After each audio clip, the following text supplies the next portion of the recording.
Greetings and welcome to another episode of Kyusho Korner.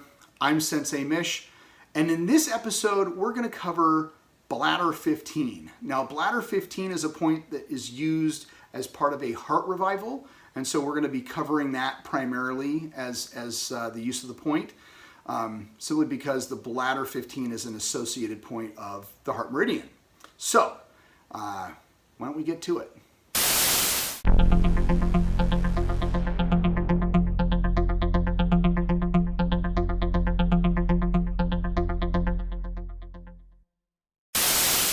Bladder 15, more so a heart revival.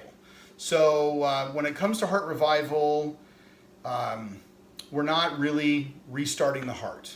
There have been stories, none that I'm directly involved with, that where somebody has restarted a heart from a heart attack. More, this is a chest. Not really the chest constriction like you would find with, say, bladder 27 or another type of point where it kind of tightens the chest. This is more like a tightening.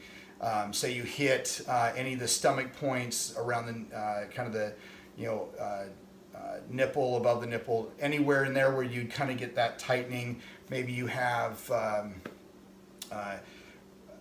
some type of chest constriction that way. Now on Sensei Dillman's video, tape number 5 is his healing tape.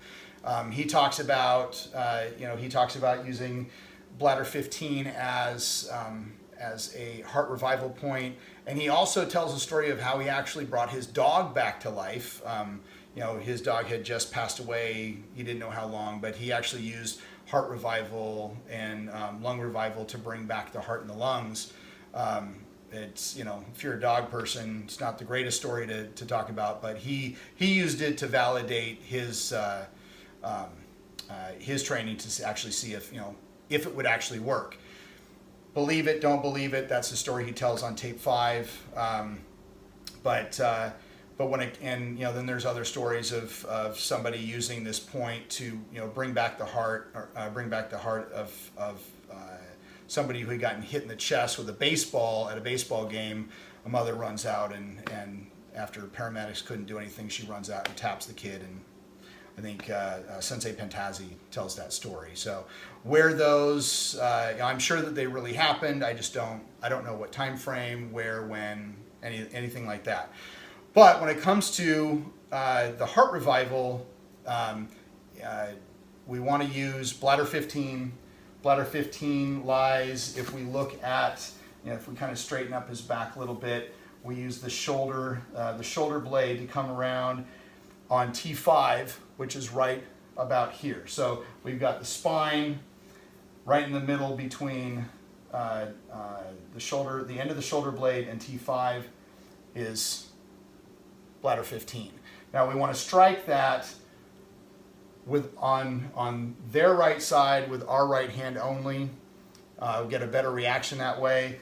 To activate this point, we are pinching that nerve up against the rib, and so it's almost kind of like a little twisting motion when we do that shock, that strike, and that will actually send a little electrical signal. Sometimes people can actually say they can actually feel an electrical shock go across the body and into the heart.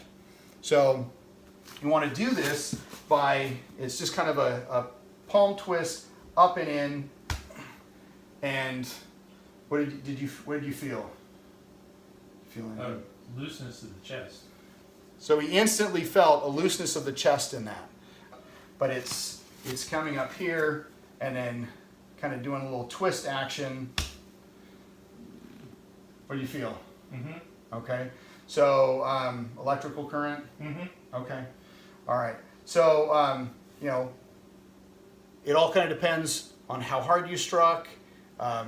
Sometimes even with a healing thing, intent has a lot to do with it.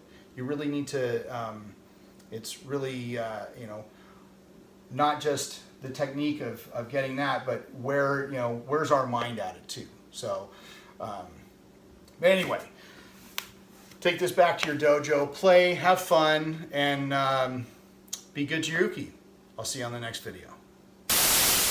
Well, folks, I really hope you enjoyed this episode. If you have any comments or questions, please put that in the comment section below. Also, like and share this video as much as possible. That really helps us get our name out there. And if you're not already subscribing or following us on Facebook or YouTube, please do so now.